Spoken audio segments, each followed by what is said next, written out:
Well, good afternoon everybody. We've had our minute silence for the dear old late lamented Prince Philip, who gets buried today. But life has to go on, and VP4 has to go on, and this tournament has to go on. At least for these two guys. VPMongoose has just arrived in the lobby and ready to go, and Mr. Strokem has been in practicing for the last maybe 90 minutes or so. And this is a one-loss side match, race to 13, and this is going to be the appetizer to the main event of the day, which is going to come up in 3 hours time between Mr. Bill and Mal 255. Now, one thing about VPMongoose or VP Monster is he's going to go for his shots. Again, he's another cowboy player, carom player, who really only comes to 9-ball as and when there's a big tournament on like this. Mr. Strokem is going to have to do what Snake Eyes did earlier on against a player who was maybe more the favourite, and that is to make sure that he takes chances, because Mongoose will, and mistakes will be made, but it's down to who's going to end up doing the least amount of damage to themselves more than anything else. So here we go, both players in and both players about to lag, and I'm trying to remember what Rotor Monkey said last night. I think that's Mongoose at the bottom of the screen, and it was. He's won the lag, and a solid break. 9-ball heading towards the corner, and 5-ball has gone in. And the thin cut on that, well, he's gone. I don't know whether he didn't fancy the thin cut, but certainly I didn't think there was room to get that 1-ball in past the 9.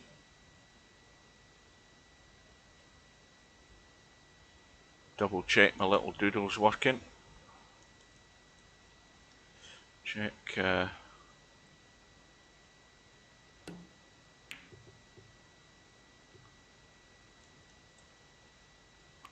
Can't remember the one that actually makes the circles. Is it the tab, or is it the? There's something else. There's one of these other buttons that does something in this thing, but I can't remember what one it is. I can only remember that one that does the arrows and stuff. But anyway,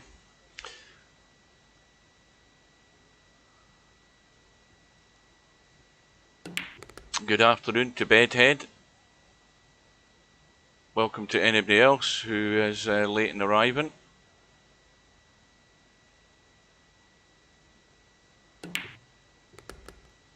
So Mongoose going for the bank, but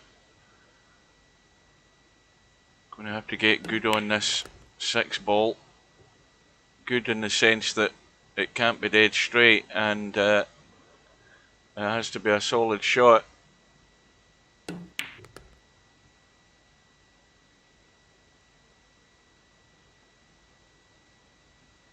Now, can I ask you something, Has? I've got a question. That message that you sent me on Facebook, is that you talking about originally what you're supposed to do when you originally install malware bytes, or can I still do it? Because I'm right in the middle of this bloody trial thing at the moment. So would that mean that I would have to uninstall it and start from scratch and then look for this thing about a checkbox or whatever? Alright, so while you're on trial, right, I didn't see many options on it. Where is it, in the settings or something? Or is it down in the box in the corner of the screen? You know, while you're tabbed out of it. Is that what you mean? I'll need to read it in more detail. Right, well, I'll have a look. I'll right click it then when it's down in the bottom of the screen and see what it gives me. In fact, I'll do it right now. seeing as we're just at the start of this match. Hang on a sec.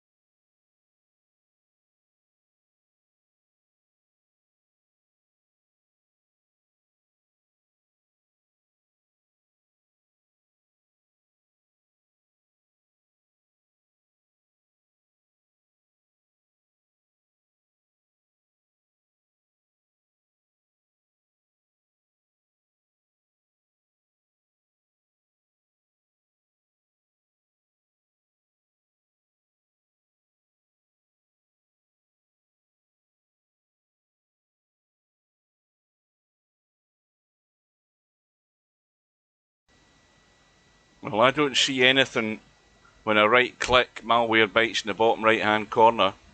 I see various things that are checked as part of that trial thing. Maybe I have to uncheck all of them, but I certainly don't see any little box to uncheck. It's white. Wait a minute. No, in white on your while you're on trial, right?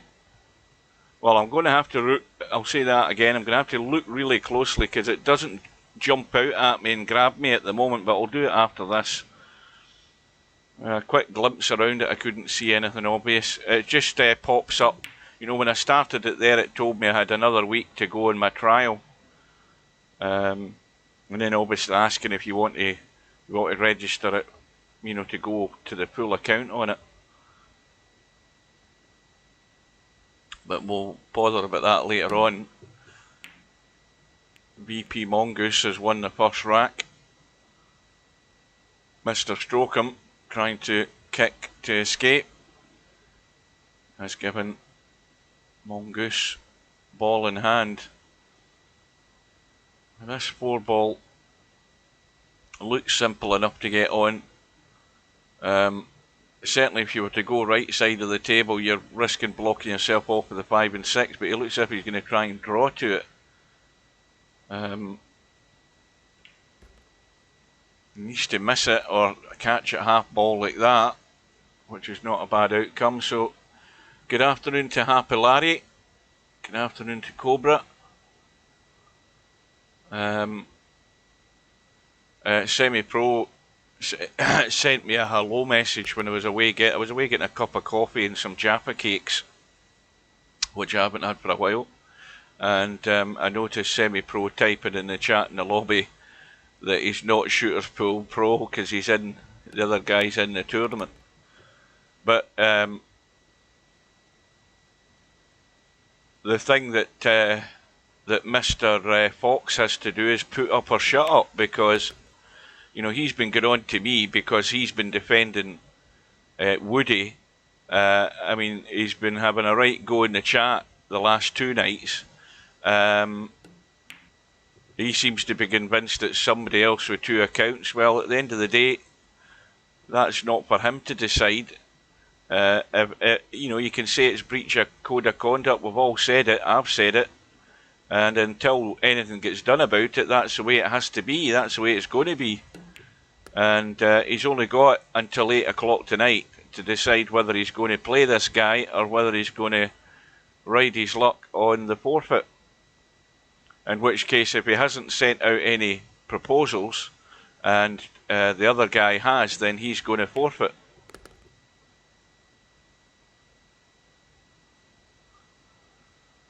Well, he's going to have to make his mind up quick.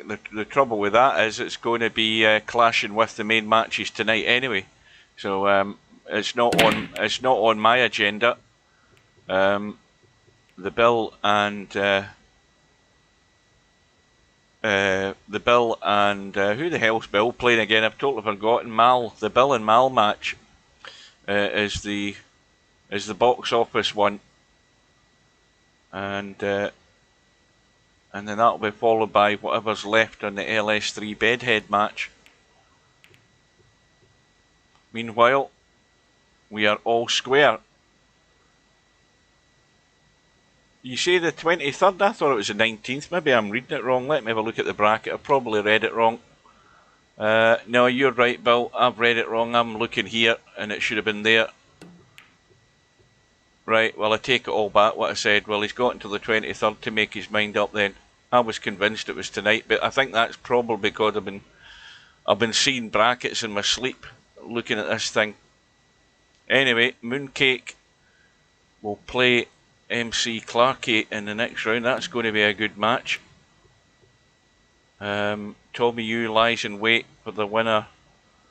Well, I'll tell you who Tommy Yu waits on. He's waiting somebody coming over from the one-loss side. And this is a match that's on at the moment. And then Popman and when did that appear? Oh, aye, that clashes. That's right. Popman and Danny. That clashes with the Mr. Bill Mal match. So we'll keep an eye on the score in that one. We'll try not jinx Popman. Shaft Tracks and Cirrus to play to see who plays Interchange X. And Albinario is also waiting for somebody from the winner's side to come across. And the bad news for those players that are waiting for somebody to come across from the winner's side is going to be a big tough task, no matter who it is.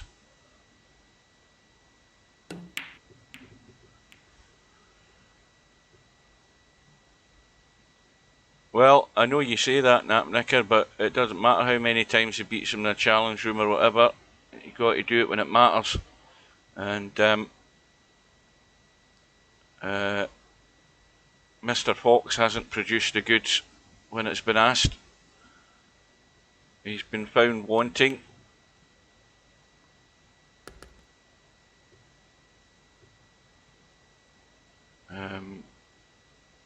Going back to that snooker championship that we had, he was well out his depth in that one.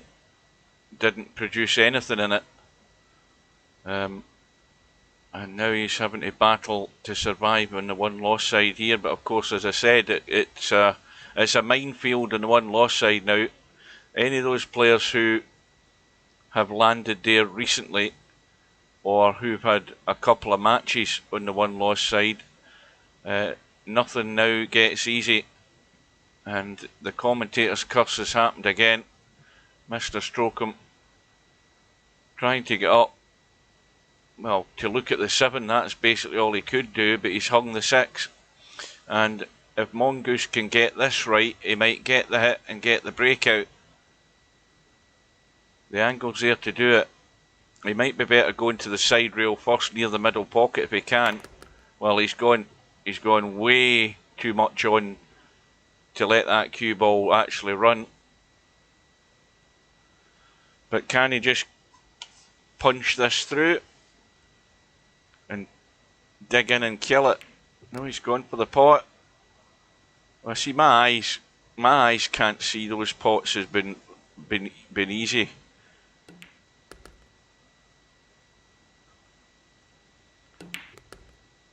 So, in the end, that missed 6 ball by Mr. Strokem was what cost him. Cannot be missing easy pots.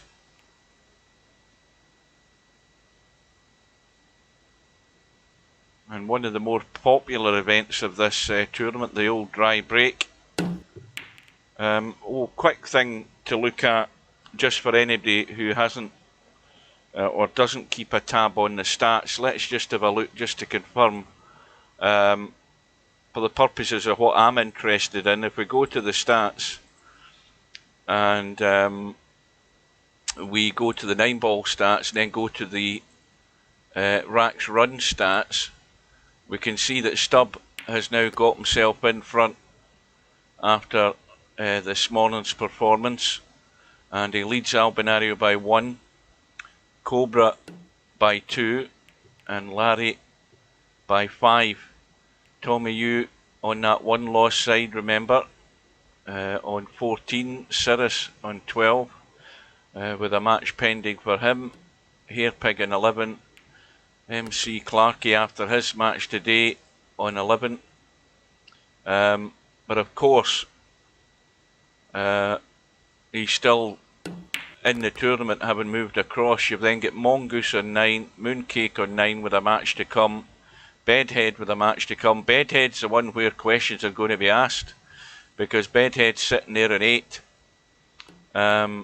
He's going to have to work hard and have a good match to improve his stats on that score to get in with a chance, but he's a long way behind Stubb.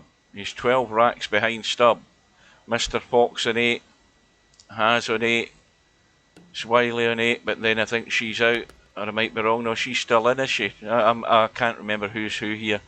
And then Sergresh, Jose's out, and most of these people, but the one that's still in it is Spectre Dawn, who's stuck there down in 7. You've got Mal, who's only played one match on 7. So Mal's got a tall order now to get in there. So, and Snake Eyes has come through today. He's moved on to 6. Mr. Strokem playing at the moment's in 5. Who the hell's that? Marvin, well, he'll be, I don't know whether he's still in the tournament. I doubt it. Wink at me. All of these people are out. LS3 stuck down there in 5, and that is going to have to improve dramatically tonight against Bedhead. They're going to have to find some sort of rhythm. And Slim is only down there in 3. So there's a lot of players where they're way down that list. I went to bed at about 20 minutes to 3 this morning, and I was up after 7 o'clock. Come online in the game of doubles cowboy with the guys. That's going to scratch. That was more than obvious that was going to happen.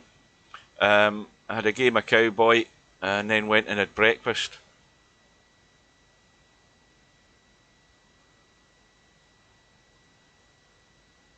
No, I think that's. I think Bill was making the point. I think I said this in the stream, but Bill was making the point a few days ago about the fact that that players. Yeah, that's a good point, Cobra. That players on the winner's side don't have as big a chance as the players on the win-loss side.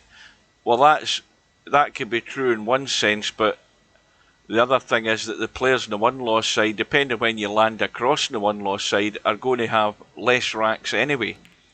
But my argument is that what we're looking for, or what I'm looking for, is the consistency in somebody coming through who's going to be in with a shout and winning the tournament. And it could still be somebody from the one-loss side. It could be more than likely somebody on that winner's side now, because the winner's side is bringing out the players that are being more consistent and being able to run racks.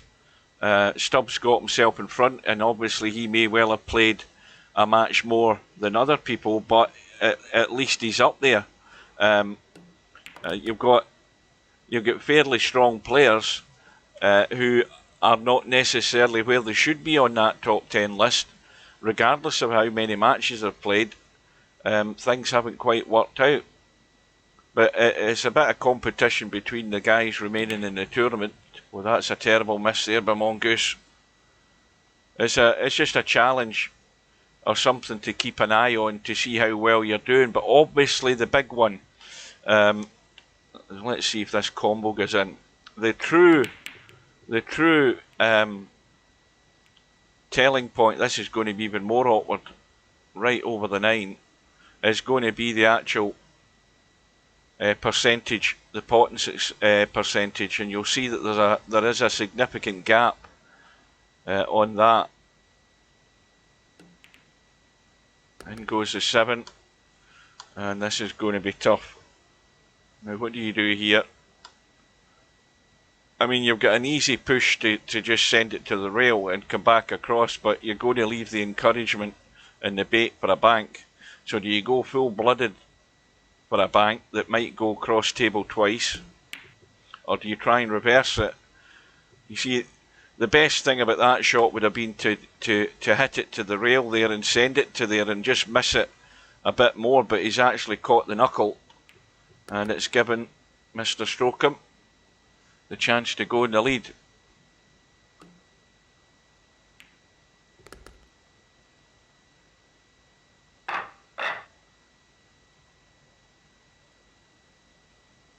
Well, the consistency you have is about running racks. That's what it's about.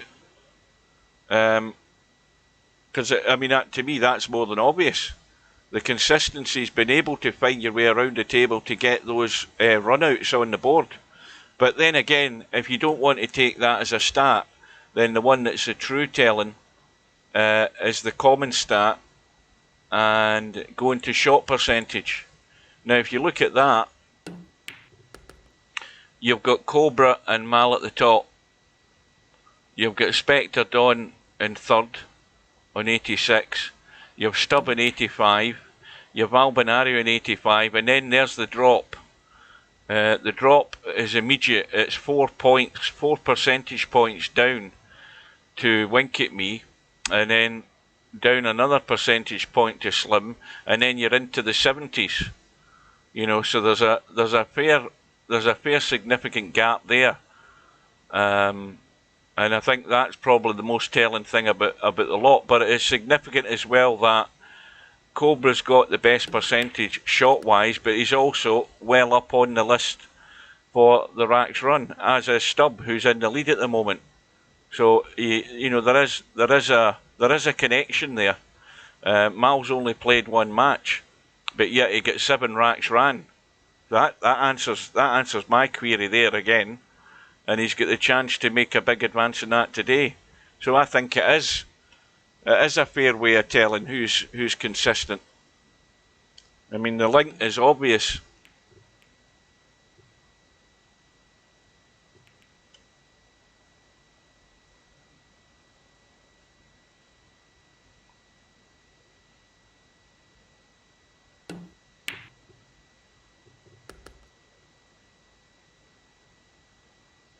Well, safety shots count as missed shots. Well, again, the argument to that is if you're running the table, you're not playing many safety shots. Is that not a factor? But is that not then a factor as to why your shot percentage would still be higher than the next guy? You know, I think if you want to look at it, depends what way you want to look at it. You can contradict one way or the other. But the significant thing is that the guys that have got the most racks ran, that in plain and simple English, the guys with the most racks ran on that leaderboard are the guys who've got the highest percentage of shot success.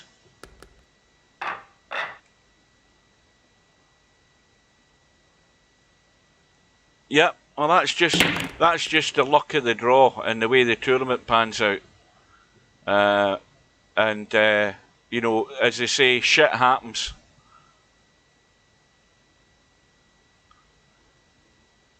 Yeah, but don't get involved in safety battles. Play the game right, and then you don't get involved in getting tied up with these things. Keep potting balls. That's what matters.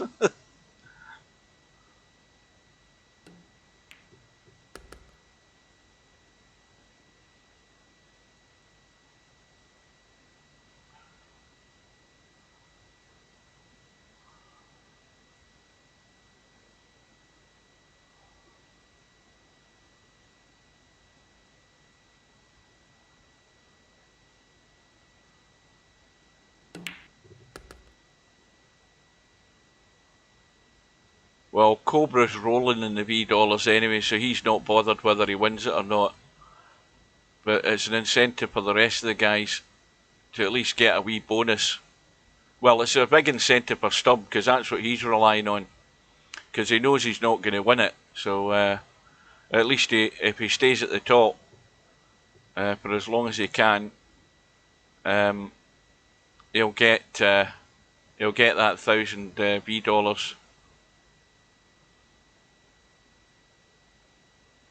So, the gap is there. Mr. Strokem has his lead. Mongoose trying to keep things safe.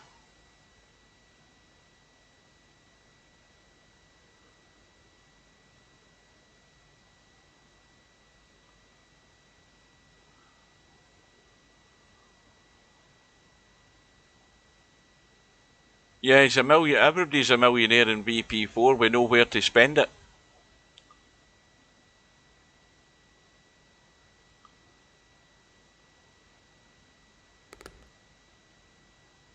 So Mr. Strokem is going to open up the 3-rack gap. And, well, Mongoose is going to play into his hands if he keeps taking on everything. Now Mongoose says in the chat, I'm sick.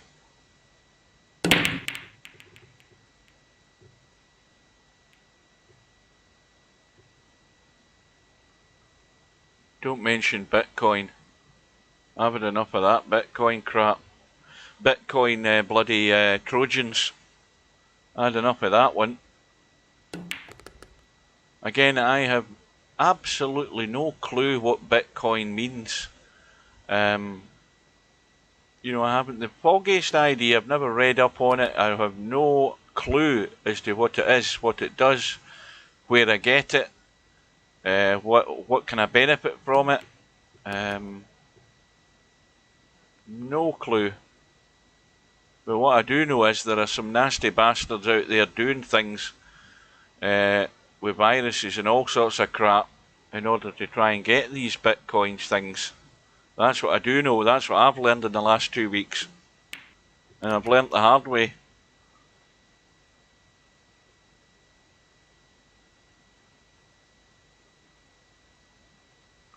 Well, again, this is a extremely ugly 5-ball. Is he going to try the billiard? Because he's going to have to just chip that 9 if he can. If he gets it in the face, he's trying to do it. Yeah, he's trying to do it. Did his best to do it, but it was really tough to pull that one off.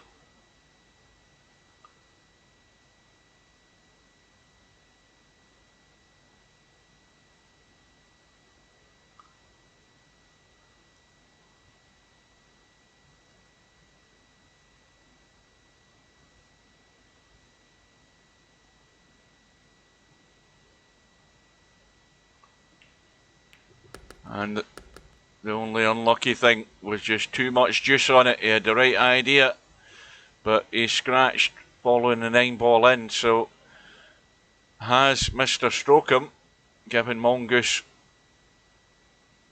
get out a jail card? Well, it's the 5-9 combo to get it back to within 2. Is an electronic currency that can be used to pay for stuff like a PayPal, and you can invest in Bitcoin or you can mine it with certain graphics cards. Well, I had 5 Bitcoin miners on my PC from God knows where, and you know, it's only once you read up on them what these Bitcoin miners can do to your computer that you realise you don't want to get involved with anything like that. That's dirty underhand stuff that's going on with bloody hackers and crap. It more than likely is, and I mean, I'm the first to confess that I do use a lot of them to find, you know, football matches I want to see, stuff like that. And let's be honest, it's the only way I'm going to see it because I ain't paying for Sky. Can't afford it. That's why I got rid of Sky in the first place.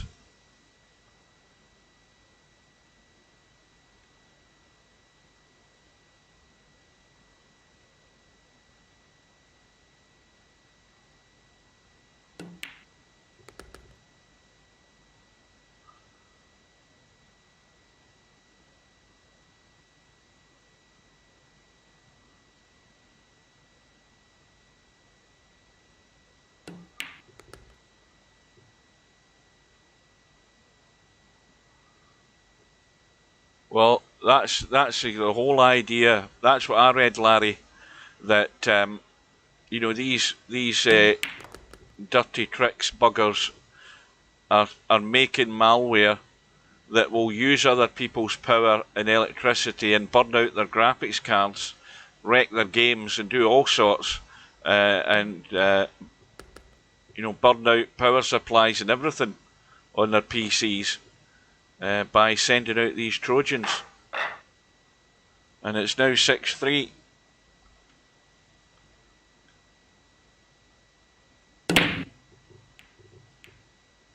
And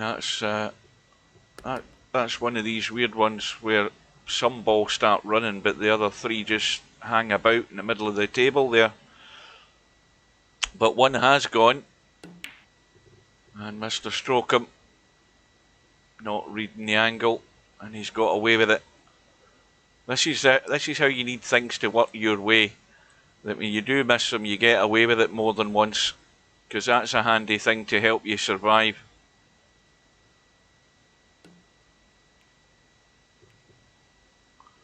Have you looked into maybe a Now TV sub for Sky Sports? No. I've no interest in paying any monthly subscriptions for TV, because even when I had Sky, I hardly watched it anyway. I just haven't got the time, and I don't want to spend lots of time watching stuff that I've you know, got no. The best thing about Sky, and that's head and shoulders above everything, is the Sky Plus box. And that's now changed, it's whatever it's called now, Sky Q or whatever. I mean, that's been the best invention since sliced bread. I would still love to have that facility, because I don't have a recording facility now either. I've got nothing to record anything in TV. But then again, if I recorded it, I'm not prepared to make the time to sit and watch it. I've got very, very little interest about anything that's on TV nowadays. TV's gone by me, and I still pay for a license, and I hardly watch it. Or the stuff that I do watch is stuff that I watched 40 years ago. I get more enjoyment out of that than I do in what's on now.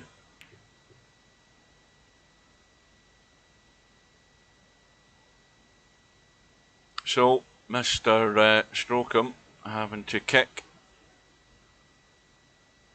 looking for the line to get to this 2-ball. He might be, yeah, he was going too high on that shot there. If he'd slowed down a bit, I would have got a chance to actually pick the line there for that hit, but he was too quick. Well, that, you know, when I had Sky, the two channels I watched were UK TV and ITV4 or ITV3, and I would end up watching all the stuff I'd already seen. I went through all the porridge. You know, anything like that is all the stuff that I grew up with, and that's the stuff I still enjoy watching, even though I've seen it 100 times. Well, there's again another miss with ball in hand, and that is just unforgivable. I mean, that was trying to, you know, improve the situation, but the 3 balls hanging over the pocket, you don't have to do anything to get in the 3. Took a liberty, but never done the first part they had to do, and that's pot the 2. You can't be forgiven for that one.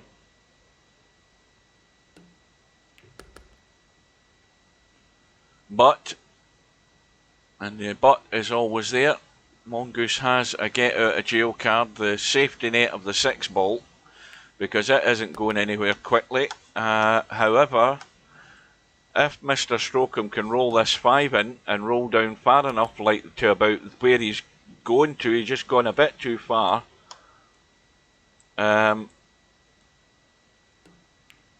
He's just decided to play the lock-up, and again, the sensible shot.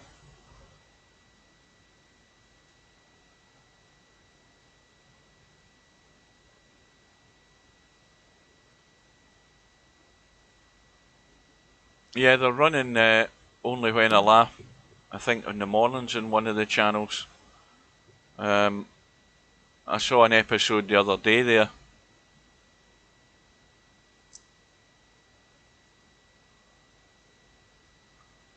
But the problem with it, the biggest problem with a lot of these old shows, the political correctness that's come in now.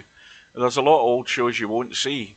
I mean, that's why there was, for example, that's why there was talk about the banning of one particular episode of, and I know what episode it was, one particular episode of Fawlty Towers, and it was basically it was because of one line that the Major says in an episode of Fawlty Towers, because it's not politically correct.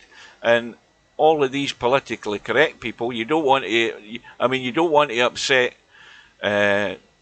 Indians, Pakistanis. You don't want to set coloured people of any description. You can't upset anyone nowadays.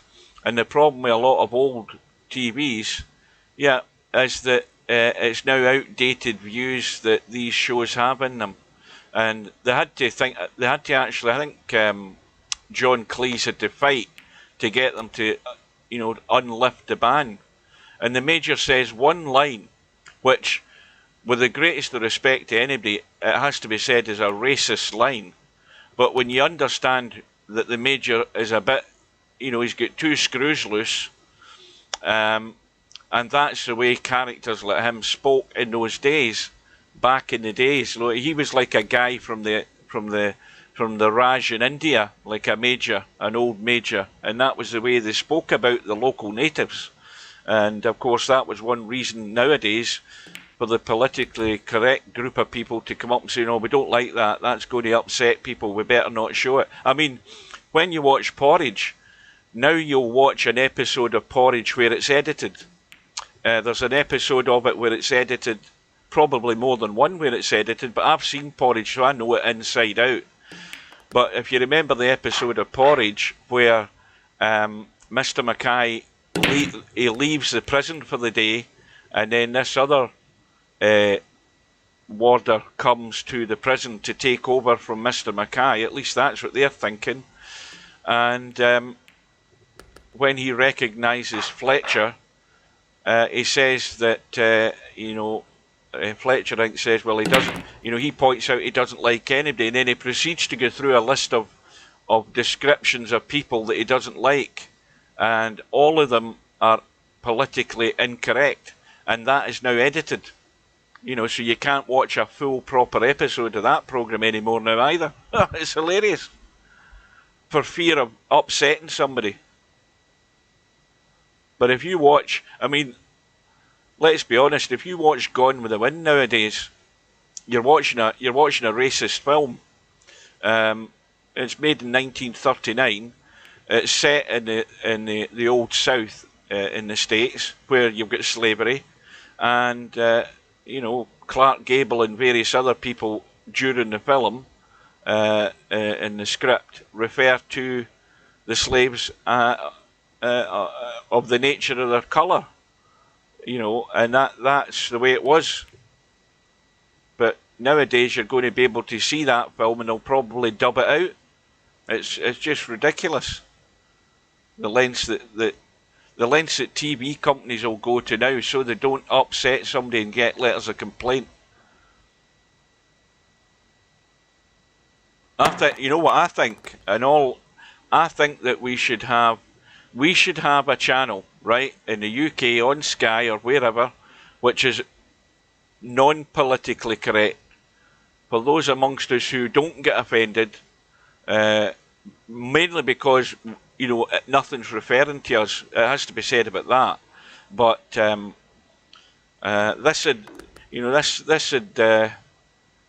the way it's going from one way to too far the other way, in my opinion. But that's the way it is. And there's no more evidence of the politically correct society than there is on YouTube and Twitch.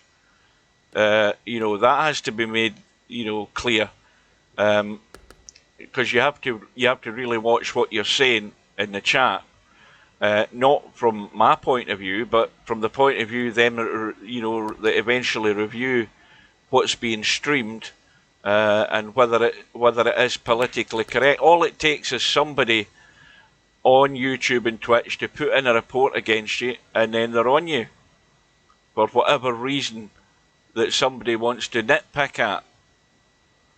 And you know, this modern stuff, Facebook, Twitch, YouTube, you name it, it's probably more prevalent in those things because of online bullying, trawlers, and these people who get affected by it so much that they end up going and hanging themselves and stuff like that.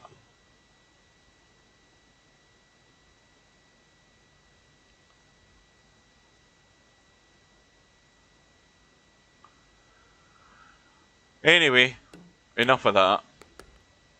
Mongoose back to within 1, and remember, we're only on the race to 13 here, so we're halfway home. Ball in the break. Is that one going to be in play? Not really, but does he want to try the stun down to the 7? Is he want to be really ambitious? Yes, he is, and he's got it. Commentator's eye spotted it straight away.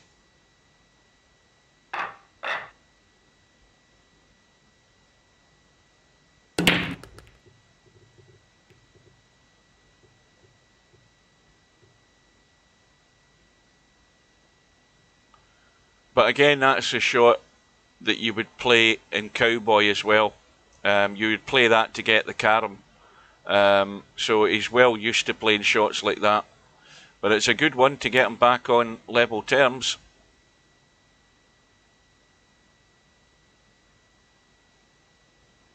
Okay, he's not got it tight, so he's not preventing the jump shot, but there's nothing easy. Least of all, potting this and getting on the 2.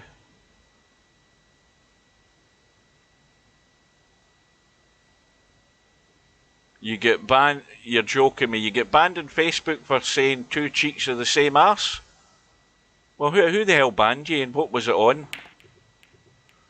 Oh, love thy neighbour. There is no way in this earth. There is no way in this earth that since Love Thy Neighbour ever finished, you've ever seen a rerun of it. Love Thy Neighbour is never ever going to be seen the light of day. And again, because of the racial references in it. But if you look at the context of the show, there's racial, slurs about the Caribbean, Afro-Caribbean family that moved next door to the typically British working class guy who's not used to these foreigners coming to his country. And at the end of the day, when you watch the show and have seen it, the British guy never wins anything. The black family and the black guys are always the guys that come out on top, which is the proof that racism doesn't win you anything. That was the concept of the programme at the end of the day. And when you watch it on Facebook, you will find, not Facebook, on YouTube, it is on there, you will find that is the case. That the programme nowadays, the main thing people get upset about is the terminology used. The words. I mean, because but when you look at it from on one side, the black guy in the series called the white guys honkies. That was the terminology for the white guys, and nothing was probably said about that. But Roots, and Roots is a bit like God. I've got Roots on DVD here, and I've got the full series of it. I mean, and there's loads of references in there to the N-word. There's not an episode of it goes through where they don't use it, but it's in the context of the way it, the time it was, back in the late 19th century, or even earlier than that, when all of that stuff was going on. But people can't seem to split real life from fantasy of television and stuff. And this is where politically correctness has gone way out the window. It's gone way over the top.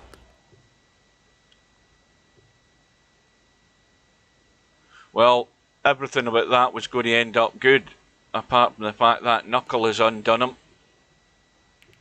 And he's just played for the old double kiss.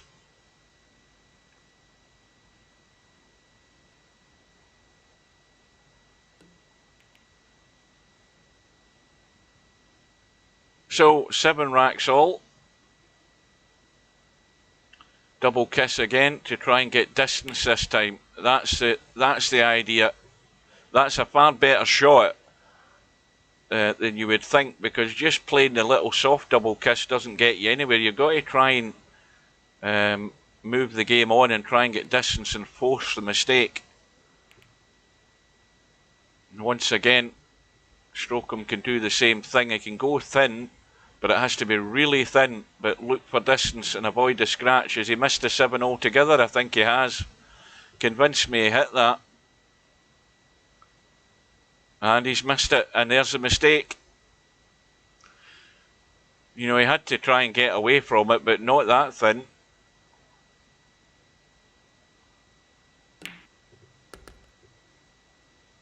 And so it's VPMongoose that's going to take the lead.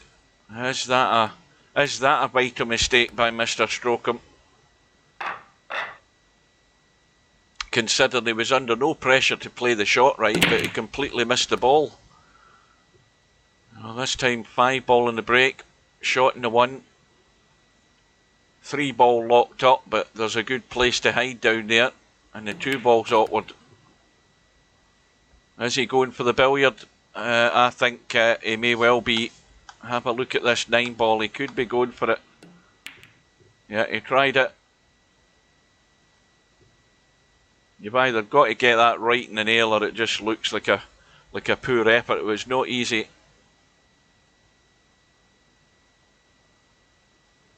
Well, is that, what was the one? Well, even back in the 70s, was that the one with? Let me think about it again. Was that the one with Spike Milligan? And what's his name? Sykes, Eric Sykes, where Spike Milligan's dressed up as, you know, he's got the dark skin tone and he's doing the Indian accent. Because that only had 1 series, and it got slated when it was on at the time, back in the 70s. It got really slated, and it wasn't great anyway. Even, there's another British favourite, It Ain't Half Hot Mum. There was a lot of fuss made by the fact that they didn't, you know, the main Indian character in it was English. You know, he was a well-known British actor at the time, and was in a lot of British movies back in the day, and they had him playing the main Indian character in it. You know, the dark skin tone again. There were Indian characters in it, but of course it was set in India. And again, you don't. And of course, the other reason you don't see It Ain't Half Hot Mum, Ain't Half Hot Mum, is simply because of Sergeant Major Williams, and because of the gay stereotype in it, and because he referred everybody to his poofs. You know, you use that word in your band nowadays. You know, again, very funny series. Really enjoyed it, but you'll never see it unless you've got it in DVD. And, well, forget Benny Hill. You're never ever going to see Benny Hill again. He was politically incorrect before it became fashionable. So he was. You know, all of those things are a thing of they're a thing of my past.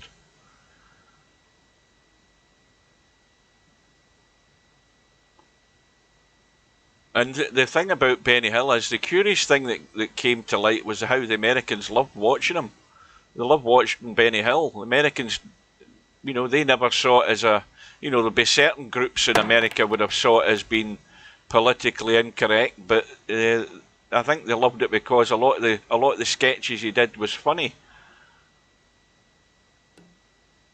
Alf Garnett's a no-no, but of course the American had their own version of Alf Garnett. It got sold to the States. That was Archie Bunker, I believe, was the name of the character in the States.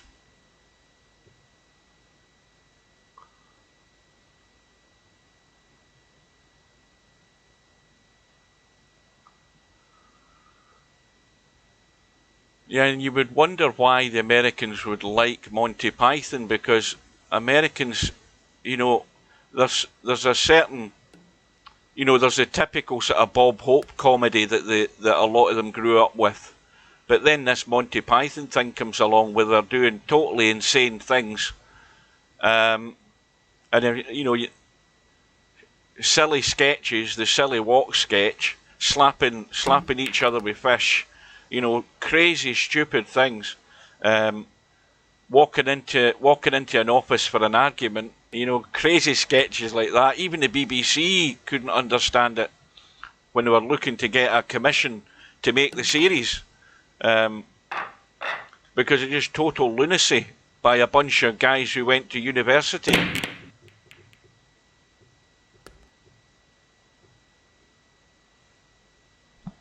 But the Americans seem to like it.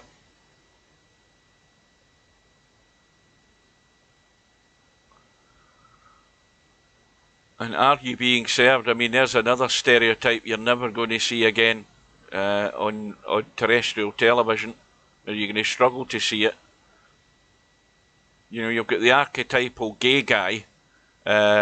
Nobody mentions he's gay, but everybody knows he's gay.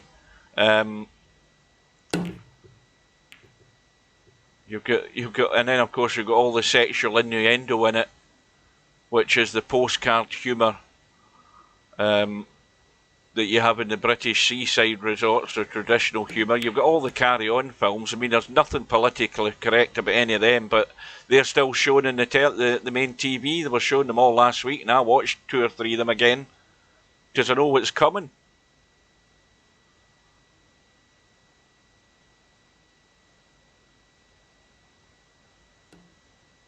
So we're back all square. 8 racks all.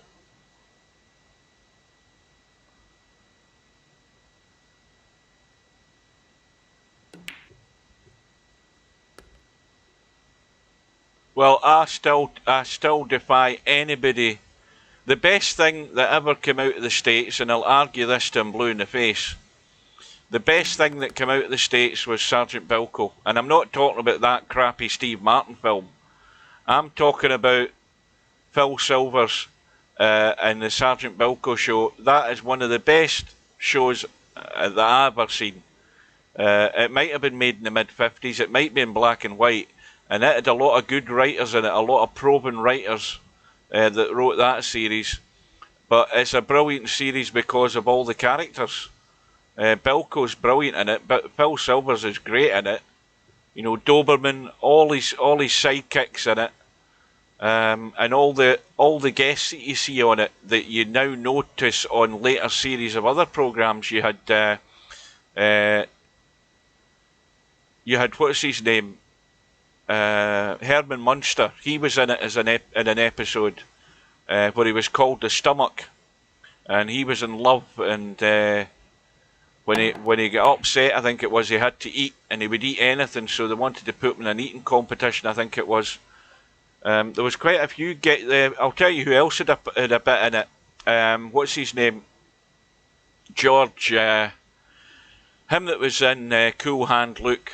Him that was a sidekick to Paul Newman in Cool Hand Luke. He was in Bilko. He was one of the army military police. So he was. I'm trying to think his name. George. Somebody will remember. Well, I'll tell you what's happening in the pool. Mongoose is looking to get in the lead here.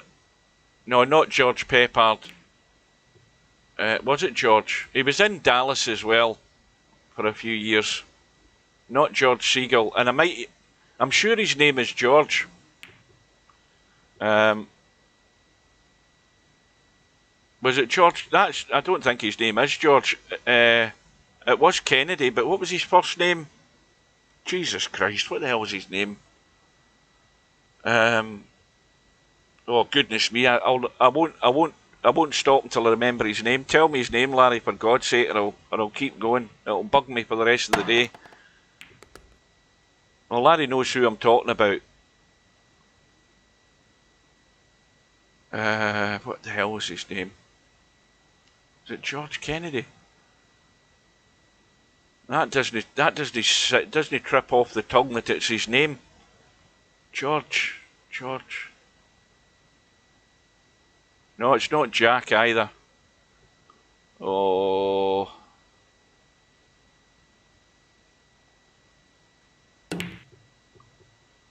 You know, everybody knows the scene where she's washing the car.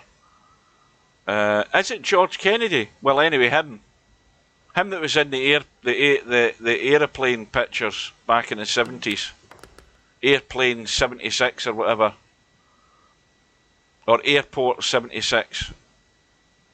Anyway. Mr. Strokem pinches the lead again. George Kennedy, that's it. Yeah, it is George. George, yeah, definitely George. Now that I say it. Anyway, why did I get to talking about him? I've totally forgotten why I was talking about his name. Why did I talk about his name?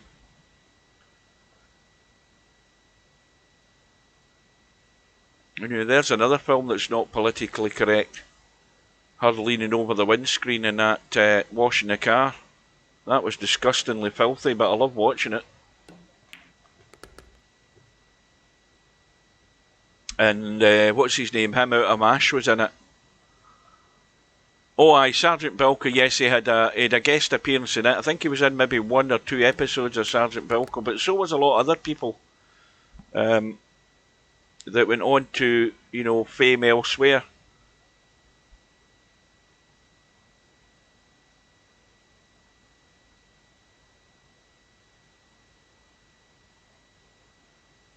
And then when you look at that film, it's a mad, mad, mad, mad world. You had 2 characters out of Bilko appear in that film. You had Phil Silvers was in it, and also, what's his name of the Major? Or Colonel Hall.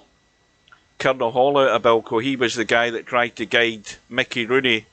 And what's the little guy with the marbles in his mouth when they were in the plane with him that plays Mr. Magoo? If you remember that scene, I mean, that's a funny film.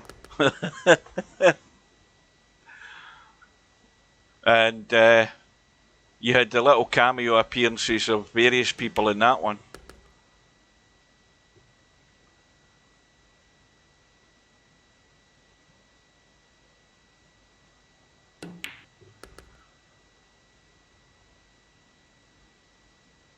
I wonder if the Americans would understand still game. I don't think so. Basically because it's set in a fictional Glasgow suburb, and they're all Scottish. There's one, Naveed, that runs the shop. He's the politically correct Asian that's in that series. Well, Mr. Strokem, an important visit, 9-8 up in this race to 13. And looking to take this out and looking really strong to do so. I still get the feeling this could go all the way. Well, this is just a little tester.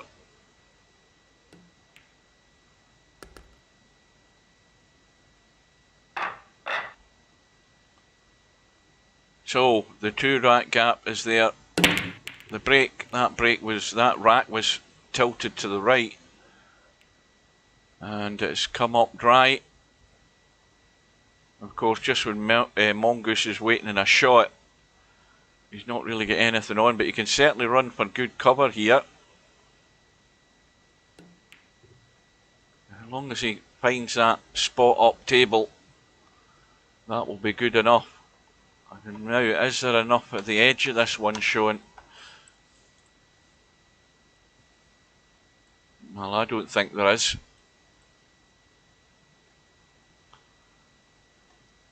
Yeah, Rab C. Nesbitt would most certainly need to have subtitles.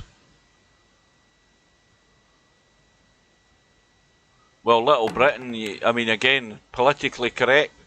I mean, that's only from the 2000s, isn't it? Little Britain, or was it the 90s? It's from the 2000s. It's from the noughties. You can't show an old woman in a supermarket standing there talking to somebody and then pissing herself, you know, or a flood of piss on the floor. You can't show that now. And then you can't show the two ladies who are of the coloured persuasion all naked because they've got rubber suits on. And then you've got Matt Lucas apologising because they made them back in the day. You've got all of these people apologising for sketches that they did in comedy show. Well, there's a mistake. And Mongoose, well, let's be honest, as long as that ball sits there, it's still safe. Now, what's he going to try here? Well, that's not going to give him a shot at 3 fouls because he's actually fouled the wrong ball. What's he trying to do there? Did he forget about the 3? Or did he... What the hell did he try there? I'm confused. Good afternoon to Semi-Pro. Well, Mr. Strokem has got himself in trouble again. And as long as the 4 ends up there, it's not bad.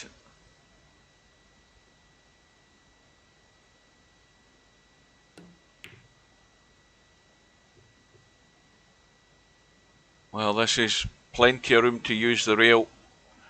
And this could end up being a vital rack here if Mr. Strokem can pull this off, because if he can get a sight on this 5 one way or another, and he's going to be on it. That's a good shot. Nice pace. Now what about this 7 ball? Well, 7 ball has got a pocket to go for past the 9 and 8. He may well end up going up this side to there or thereabouts. That looks like the safest route. But he's going across. He needs to keep going though. And now it's up in the air as whether he can get it done. He's gone for the bank. And that was, again, the sensible shot, because it was the only way he could guarantee he was going to nudge into the 9 and leave him a shot. That was well done. And Mr. Strokem's in a bit of a hurry. He's found a rhythm now. He's got a 3 rack lead.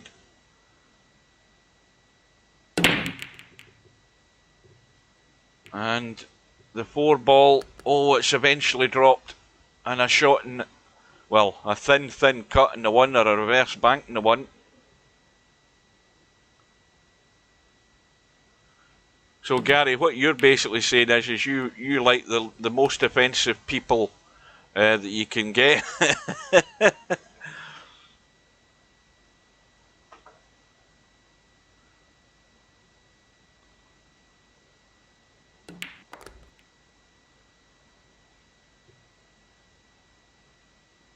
Who was that guy? You never see him now. I don't know whether, because I can't remember his name, but he was Jewish, right? And he was a bit like, he looked a bit like a goth, you know, unkempt hair, quite a prominent nose, and he was very, very brutal in his comedy, but for the life of me I can't remember him, but I found him very funny. God knows what his name is, but you never see him around at all now. There's probably videos on him on YouTube, but if I can remember his name. Oh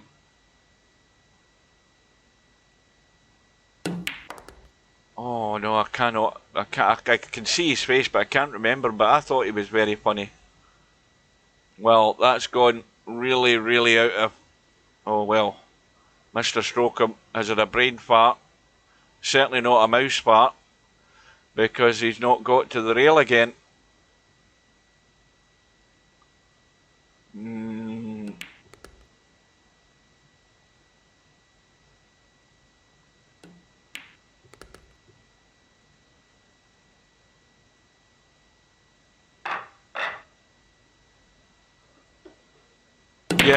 Yeah, Gloria, we're just talking about all the programmes. Well, I'm talking about some of the stuff I used to like, which is generally seen nowadays as really offensive to the female sex and to various other sexualities, but they're bloody hilarious, but we won't get seen them in television anymore.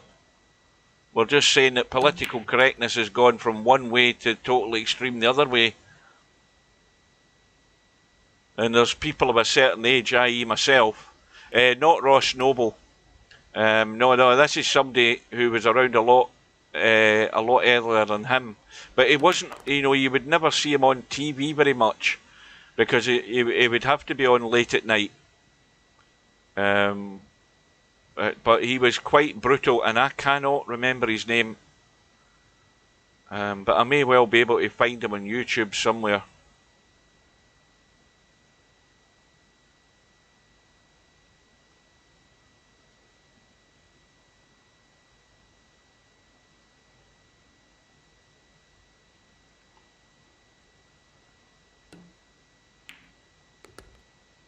Oh no, we've already covered Benny Hill. This guy's British. Now,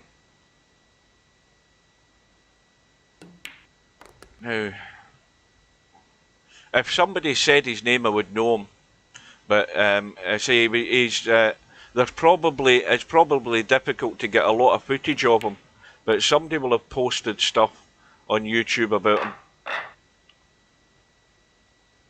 I mean, Bernard Manning's videos that were made at the Embassy Club, they're up on YouTube.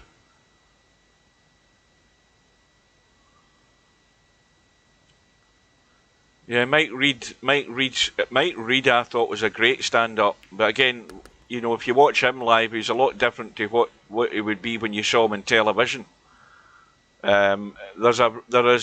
He's really on form on that episode, that video on YouTube. Mike Reid. Good afternoon to Mal. Good luck later on.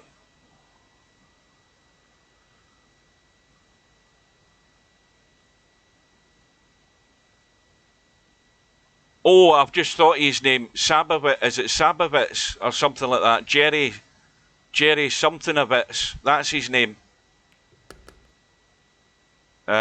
Mark might know who I'm talking about. Mark might have an image of him in his head now. I think that's his name. It's something like that. Jerry something of it, his name is. And he is genuinely Jewish, but this guy is brutal. And there's not probably a lot of them going around. No, Sarovich or something. Jerry Sadovich. It's something like that. And he'll definitely be on YouTube. So he'll be offensive to certain people.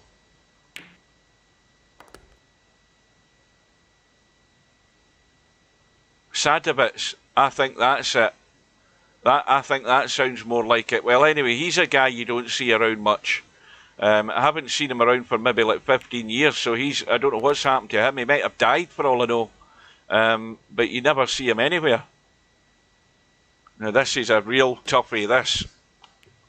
And that's going to get there. Where's the cue ball going? The cue ball is okay. And the gap is 2 again. But it's on the hill for Mr. Strokem.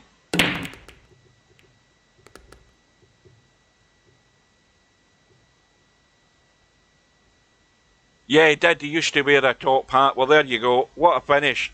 The 9 ball in the break. And Mr. Strokem is through on the one lost side. And if we go back to the bracket, we'll just tidy things up, and I can go and watch a bit more of the snooker now this afternoon.